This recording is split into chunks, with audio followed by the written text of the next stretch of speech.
मैंने बात बताई है कि गुरु पल पल तुझे पोसे, रहंगता तेरी सब विधि खोसे। गुरु जीव की पल पल रक्षा करता है और उसके अभिमान को भी खत्म करता है। लेकिन किनका? जो गुरु के हो जाते हैं उनका। जो बेमुख गुरु से पिटते वो भव सागर में गिरते। जो जीव गुरु से बेमुख हो जाते हैं वो भव सागर में, नरकों में जाके गिरते हैं। लेकिन कोई बिरला गुरुमुख होगा जो अपनी लाइन पे और गुरु के वचन की पूरी पालना कर लेगा।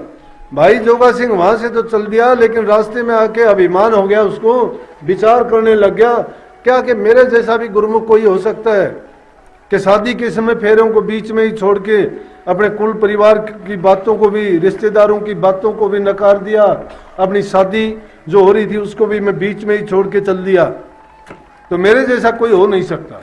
ये जब अभिमान के शब्द उसके दिल में आए और जब ये आते ही गुरु महाराज ने उसकी परीक्षा शुरू कर दी। और परीक्षा भी क्या की कि उसका मन खराब हुआ। सामने ही कोई वैश्या का कोठा था, उसके पास रात में उठ के चला गया। जब वहां उस पर कोठे पे जाता है तो कोई आदमी दरबान खड़ा है गेट के पास, कहने लगा कहां जाता है? बोला कि मुझे यहां जाना है। ये वैश्यालय नहीं है? बोला हाँ है, लेकिन कोई आदमी गया हुआ है, अभी नहीं फिर आना। लेकिन जिस आदमी को जो रोग बीमारी लग जाती है उसको नींद नहीं आती, उसको भूख नहीं लगती, उसको प्यास नहीं लगती, वो दाव लगाता रहता है, उसको नींद नहीं आई। घंटे डेढ़ घंटे के बाद फिर गया जाके, फिर उसने दरवाजा खटखटाया। दरबान फिर बोला क्या बात है? बोला मुझे अंदर आना है। बोला कि अभी नहीं, आदमी है कोई, फिर आना। तीसरी बार फिर गया, जब तक रात के 2 बज चुके थे, 2:30 बज चुके थे। तीसरी बार जब गया उसने दरवाजा खोला। बोला कि क्या बात है? बोला कि मुझे आना है। बोला तुझे बोल नहीं दिया? बोला अरे शर्म नहीं आती तुझे? क्या आना है तू शाम से लगा था, तू तो कोई गुरु भगत लगता है, और ये तो ब्रह्म मुहूर्त का टाइम है जिस समय तुझे भगवान की गुरु की भक्ति करनी चाहिए, तू किस नरक में पड़ने जा रहा है? जब ये बात कही और उसके सोए हुए संस्कार अंदर में सूरत गई और उसके ख्यालात में एकदम बदलाव आया। बड़ा लज्जित हुआ मन में, उसको बड़ा अपने आप पर अफसोस आया कि धिक्कार है मुझे, क्या गुरुमुखता है मेरी, जो मैंने किया था वो भी मिट्टी में मिला दिया। वो शर्मिंदा होके आ गया। और अगले दिन जब गुरु दरबार में पहुंचा तो 10वीं बादशाही का सत्संग चल रहा था। दीवान साहब में बैठे थे सत्संगी, वहां और दूसरे बैठे थे, और बैठे बैठे गुरु महाराज की आंखों में नींद थी। और देखते ही देखते जब उन्होंने 1-2 वासियां लगातार ली तो कोई खड़ा होके कहने लगा कि जी क्या बात है, ऐसा लगता है कि रात को सोए नहीं क्या? बोला कि भाई हमें कौन सोने देता है, ये बात तो जोगा सिंह से पूछो आप। ये बात जोगा सिंह से पूछो मैं कितना सोया हूं। जो जोगा सिंह खड़ा होके हाथ जोड़ के कहने लगा कि गुरु महाराज मैं आपका चोर हूं, मैं आपका अपराधी हूं, मैंने आपको नहीं सोने दिया। जब उसने सारी बात बताई तो गुरु महाराज ने उस दरबान का रूप धर के सेवक के लिए पूरी रात उसका पहरा दिया कि नहीं दिया?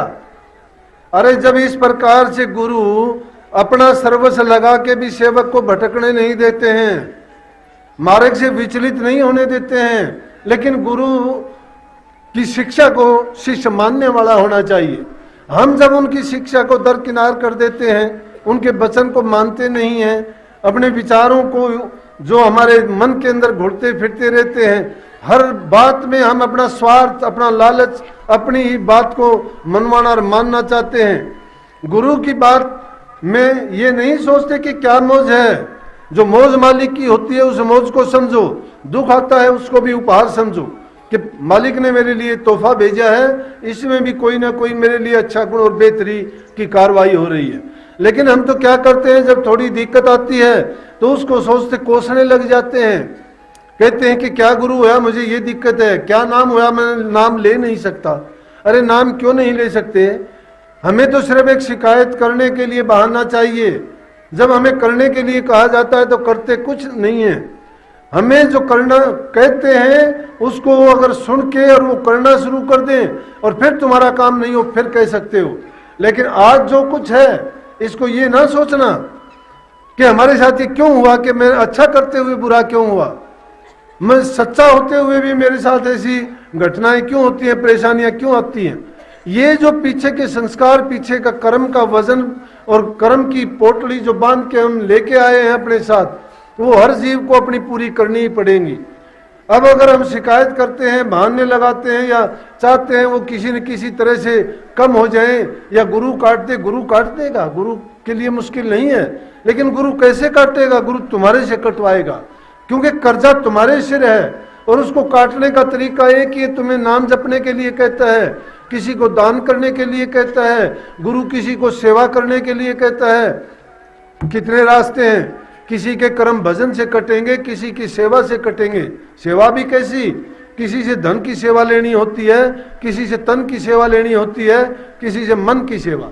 अगर ये किसी के पास नहीं है, सूरत की सेवा है आप लोगों के पास, जब भी समय मिलता है अपने अंदर की रूह को अपने उसको ऊंचे मंडलों में ले जाओ। ऊंचे मंडलों में जहां ले जाओगे, शब्द रूप में सतगुरु बैठा हुआ है और वो आवाज दे रहा है। कौन सी आवाज? शब्द के माध्यम से। जो जो तुम ऊपर की तरफ चलते चले जाओगे, गुरु की पहचान आपके दिल में आती चली जाएगी। अब बाहर संसार में भटकते हो और गुरु को अंदर में खोजने की प्रयास नहीं करते, इसलिए गुरु तुम्हें इंसान रूप नजर आता है। जब अंदर के मंडलों में जाओगे और जो जो ऊपर को चलते जाओगे और वो दिव्य रूप जब तुम्हें दिखाई देगा, जब सतगुरु की पहचान बाहर भी आ जाएगी कि गुरु चीज क्या है, गुरु ताकत क्या है। लेकिन जिस गुरु को तुम मनुष्य रूप में देखते हो, मनुष्य रूप में ही काम करेगा तुम्हारा। और जिस गुरु को तुम शब्द रूप में अंदर में जाके, वो जो तुम्हारी दोनों आंखों के पीछे बैठा हुआ है, जो तीसरे तिल के ऊपर सूक्ष्म नाड़ी के रास्ते से जाना पड़ेगा, बाहर की वृत्तियों को रोक के जब तक एकाग्र आपके अंदर में नहीं हो जाती, तब तक उस हमारे पर नहीं चल सकते। चाहे आप कितनी चालाकियां करो, कितनी चतुराइयां करो, कितनी साधना करो, मन मर्जी नहीं चलेगी, कहीं नहीं चलती। हाँ, गुरु की ताकत है, उसमें से हिस्सा अगर लेना चाहते हो, उसमें कुछ नहीं जाता। क्यों नहीं जाता? शास्त्रों का लेख है ना कि ब्रह्म को ही पूर्ण मानते हैं वो। जब पूर्ण में से पूर्ण भी निकाल लोगे तो भी पूर्ण रहेगा, खत्म नहीं होता है वो। खत्म तो उसके लिए होता है जो भंडार नहीं है, उसकी समाप्ति कभी नहीं होती। इसीलिए उसको अकय कहा गया, अगोचर कहा गया, अनामी कहा गया, बेनामी कहा गया। उसके पास अनेक गुण, अनेक प्रकार से, हर प्रकार से सर्वशक्तिमान और सबकी पूर्ति करने वाली ताकत है वो। इसलिए आप सारे काम भूलो, लेकिन नाम को कभी ना भूलो। और नाम कहां से मिलेगा? गुरु से मिलेगा। गुरु से जिसने अपना नाता जोड़ लिया है, नाम से नाता अपने आप जुड़ता चला जाएगा। तुम अगर छोटे से थोड़े से 20 समय से अगर शुरू कर लोगे, लेकिन थोड़ बैठे हुए कहते हो करते नहीं, मुंह के बड़े लबार, काला मुखड़ा होएगा साईं के दरबार। साधु हो चाहे साधनीर, मन की तजी न बाण, जम पीटेगा टाटरार फिर पटेगी जान। फिर कोई शिकायत नहीं सुनने वाला, चाहे कोई साधु है, चाहे कोई महात्मा है, चाहे कोई गुरु है, चाहे कोई पीर है। ये नहीं हो सकती, करनी इंसान को खुद करनी पड़ेगी। ये है कि अगर हमने गुरु के वचन को मान लिया, एक जिसको कोई जैसे बच्चे को ट्यूशन पढ़ाने वाला होता है, वो अच्छे नंबर ले लेता है, वो अच्छी तरह से बात को समझ जाता है। लेकिन जो किसी की गाइडेंस नहीं लेता, किसी से पूछता नहीं है, उसकी कौन रहनुमाई करेगा, उसकी कौन रक्षा सुरक्षा कौन उसको बताएगा। हम तो उस छोटे बच्चे के समान हैं जिसको ज्ञान नहीं है। उसको नहीं पता कि अग्नि गर्म है, कि बिजली को हाथ लगाने से मौत हो सकती है, विष का पान करने से मर सकते हैं। इसलिए उसको बताना पड़ता है एक एक चीज को समय समय पर। छोटा होता है, उसको अनेक प्रकार से शब्दों का भेद समझा के उसको गर्म का, बिजली का, विष का, उनका गुण और परिणाम बताते हैं कि ऐसा करने से ऐसा हो जाएगा। शिष्य भी इसी प्रकार से गुरु के वचनों में अपने आप को ढाल देता है और नित्य प्रति उनके वचनों को मानते हुए अपने जीवन को उनके अनुरूप बनाता है, उनकी आज्ञा का पालन करता है, मर्यादाओं में जो चलता है। जो मर्यादा में नहीं चलता, गुरु की जिसने मर्यादा तोड़ दी, उसको नरकों में भी ठोर नहीं मिलेगी, नरकों में भी ठोर नहीं मिलने वाली। गुरु की मर्यादा क्या है? गुरु की यह मर्यादा है कि गुरु ने जो वचन किए, संसारी लोग हैं हम, मैं खुली बात कहने वाला हूं, छिपाने वाला नहीं कोई भी, कि हमारे लिए इतना भी बहुत है कि अगर हम नाम का भी सिमरण कर लेंगे, सिमरण में भी बड़ी ताकत है। किसी चीज का सेवन सच्चे मन से करोगे ना तो भी तुम्हारी इच्छाएं पूरी होती चली जाएंगी। लेकिन संसारी, अब उन इच्छाओं को पूर्ति करते करते तुम्हें अभ्यास पड़ जाएगा। अगर सुमन के लिए कहा गया करत करत अभ्यास के क्यों कही गई? अरे अभ्यास करने से तो जिनकी जड़ बुद्धि होती है वो भी समझदार, विद्वान, चतुर बन जाते हैं। लेकिन ये चीज तो ऐसी है, इसमें कोई विद्या की जरूरत नहीं, कोई पढ़ाई की जरूरत नहीं, कोई लिपा पोती चतुराइयों की जरूरत नहीं। इसमें तो सिर्फ अपनी अंदर की लो और लगन लगाने से, मन की वृत्तियों को बाहर से हटा के अंदर में जब जोड़ देंगे तो शब्द के साथ जुड़ जाएंगे, नित्य प्रति थोड़ा थोड़ा भी करते चले जाएंगे तो भी बहुत इकट्ठा हो जाएंगे। मानते हैं कि हमारी वृत्ति अनेक जगह बिखरी हुई है, गृहस्थ में रहते हुए, समाज में रहते हुए अनेक प्रकार की उलझने हैं, घर परिवार की समस्याएं हैं। लेकिन उन समस्याओं के समाधान के लिए भी, उनके लिए भी इलाज यही है कि तुम जब नाम का सुमन करोगे, किसी भी काम को करो तो सुमन करते हुए अगर उस काम को करोगे तो तुम्हें उसमें कोई भी दिक्कत और परेशानी नहीं आएगी। दूसरी चीज, अपना वजन हम सब कुछ जब अर्पण कर देते हैं, अब आके क्या कहते हैं, गुरु के पास जाते हैं, जाके कहते हैं जी मुझे दुख होता है, मुझे ये तकलीफ है, मेरा ये नुकसान हो गया जी, मेरा ये करो जी। भाई वो तो होगा, आप पूछोगे फिर फायदा क्या है, तुम किस चीज के लिए कहते हो ये चीज? अरे गुरु जब धारण कर लिया तो आपने तो सर्वस्व गुरु को अर्पण कर दिया, तन भी उनको दिया था, धन भी उनको दिया था, मन भी उनको दिया था, सब कुछ अपना गुरु को जब सौंप दिया था, अब तूने अपना सब कुछ बना लिया। अब शरीर भी तेरा हो गया, धन भी तेरा, नुकसान भी तेरा होता है, शरीर में भी तेरे में दिक्कत होती है, परिवार में भी तेरे में मुश्किल आती है, फिर तो तूने दी नहीं वो चीजें। और जब गुरु को दे दी तो फिर तुझे नुकसान कहाँ, गुरु को नुकसान है। जब गुरु का नुकसान होता है गुरु अपने आप पूर्ति करेगा। तेरे जिम्मे गुरु ने जो काम लगाया, क्या किया तूने?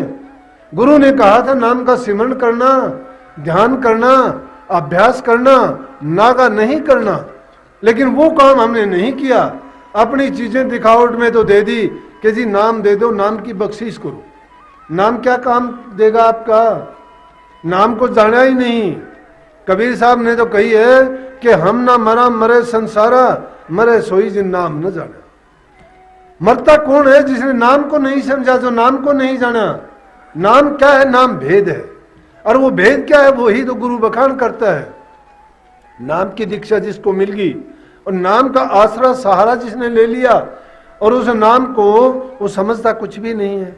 क्यों नहीं समझता? कि अगर उसको सब कुछ समझता तो उस नाम की कमाई करता। अरे तुम जिस चीज में 2 पैसे तुम्हारे आने होते, तुम सोचते हो खेती करने से अन्न पैदा होगा, हमारा पेट भरेगा, काम करते हो, सारा दिन करते हो। दूसरे मजदूर लोग, कारखाने में काम करने वाला सोचता है कि मैं पूरा दिन 8 घंटे काम करूंगा, मुझे इतनी पगार मिलेगी। उस पगार को लेने के लिए पूरा दिन काम करता है, नजर भी इधर उधर उठा के नहीं देखता क्यों? उसको पता है उसको करने से उसको पैसे मिलेंगे। लेकिन यहां जो कमाई करोगे उससे तो वो दौलत मिलने वाली है जो कभी खत्म नहीं होगी। संसार की चीजों को जो हासिल करते हो तुम, इतना ध्यान तवज्जो और इतनी मेहनत करके, वो चीजें तो यहीं रह जाएंगी, खत्म हो जाएंगी, शरीर तक सीमित हैं, चंद रोज के लिए हैं। लेकिन नाम तो तुम्हारा साथ जाएगा और वही नाम तुम्हें त्याग देगा। जब लेखा देखा देना पड़ेगा तो उस कचेड़ी में सिर्फ बात यही पूछी जाएगी कि नेक कर्म कितने किए हैं, बुरे कितने किए हैं, कौन सा इसका क्या हिस्सा बनता है, और वही इसको दे दिया जाए, वही इसको दे दिया जाए। अगर हमने अच्छे किए हैं अच्छे के लिए भेज देंगे,